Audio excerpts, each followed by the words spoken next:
നമസ്കാരം.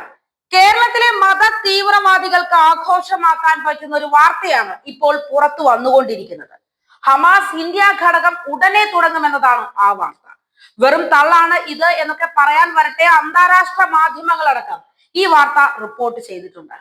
ഇന്ത്യയിൽ നിന്നും കശ്മീരിനെ മോചിപ്പിക്കുക, യോഗി ആദിത്യനാഥ് അടക്കമുള്ള BJP നേതാക്കളെ ഇല്ലാതാക്കുക തുടങ്ങിയ കാര്യങ്ങളാണ് പ്രധാനമായും ഹമാസ് ലക്ഷ്യം വെക്കുന്നത്.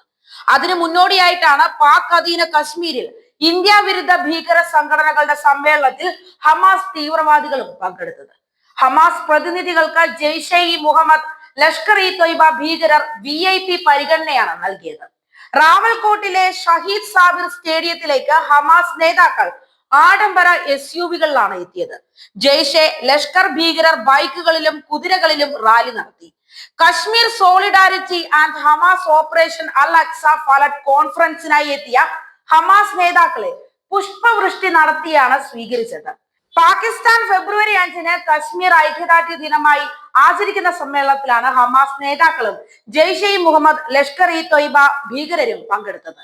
ഇന്ത്യ വിരുദ്ധ അജണ്ട നടപ്പിലാക്കുന്നതിനുള്ള പ്രചാരണ പരിപാടിയാണിത്. മുൻകൂട്ടി ഇന്ത്യയിലുള്ള തീവ്രവാദികളെ ഈ വിവരം അറിയിച്ചു കാണും. ഇവർ ഉള്ളിൽ നിന്ന് പരിപാടി ആരംഭിക്കണം. ഇവിടെ കലഹം നടക്കുമ്പോൾ ഹമാസ് പുറത്തു നിന്ന് അകത്തേക്ക് കടക്കും. ഇങ്ങനെയൊക്കെ ആയിരിക്കും ഹമാസ് ചിന്തിച്ചു വെച്ചിരിക്കുന്നത്.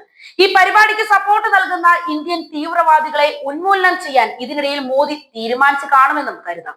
എവിടെയോ കേട്ട് കേൾവിയുള്ള വിഷയങ്ങൾ നമ്മുടെ സ്വന്തം രാജ്യത്ത് നടക്കുമ്പോൾ എന്താണ് ജിഹാദ് എന്ന് ഇന്ത്യൻ മുസ്ലിങ്ങൾ അറിയും. അതിന്റെ ഗുണം അവർ അനുഭവിക്കുകയും ചെയ്യും. പിന്നെ ഒറ്റപ്പെടുത്തി രാജ്യത്തെ ജയിലിലാക്കി എന്നിട്ട് വീരവാദവുമായി ഇന്ത്യയിൽ സ്വസ്ഥതയില്ലാതെ നടക്കും. അതാണ് വരാൻ പോകുന്നത്. കശ്മീരിലുള്ള ജനങ്ങളുടെ സ്വസ്ഥത കെടുത്താൻ വേണ്ടി, ഇന്ത്യയിലെ ജനങ്ങളുടെ മനസമാധാനപരമായ ജീവിതം ഇല്ലാതെയാക്കുന്നതിന് വേണ്ടി ഹമാസ് പോലൊരു ഭീകര സംഘടന ശ്രമിക്കുമ്പോൾ ഇന്ത്യയിൽ നിന്നും ജീവനോടെ തിരിച്ചു പോകാമെന്ന് കരുതണ്ട. ഹമാസ് ഭീകരരെ സപ്പോർട്ട് ചെയ്യുന്നവരോ അവർക്ക് വേണ്ട സഹായം ചെയ്യുന്നവരോ അവരെ ഒളിപ്പിച്ച് താമസിക്കാൻ ഒത്താശ ചെയ്യുന്നവരോ ഇന്ത്യയിലുള്ള ദേശദ്രോഹികൾക്ക് കൂടിയുള്ള മുന്നറിയിപ്പാണ് ഇത്. ഇന്ത്യക്കകത്തും വിദേശ തീവ്രവാദികളെ സപ്പോർട്ട് ചെയ്യുന്ന തീവ്രവാദികൾ പ്രവർത്തിച്ചു വരുന്നുണ്ട്. ഇത്തരത്തിലുള്ള തീവ്രവാദികളെ ഇന്ത്യ ഗവൺമെന്റ് വളരെ സൂക്ഷ്മമായി തന്നെ ഈ സാഹചര്യത്തിൽ നിരീക്ഷിക്കണം.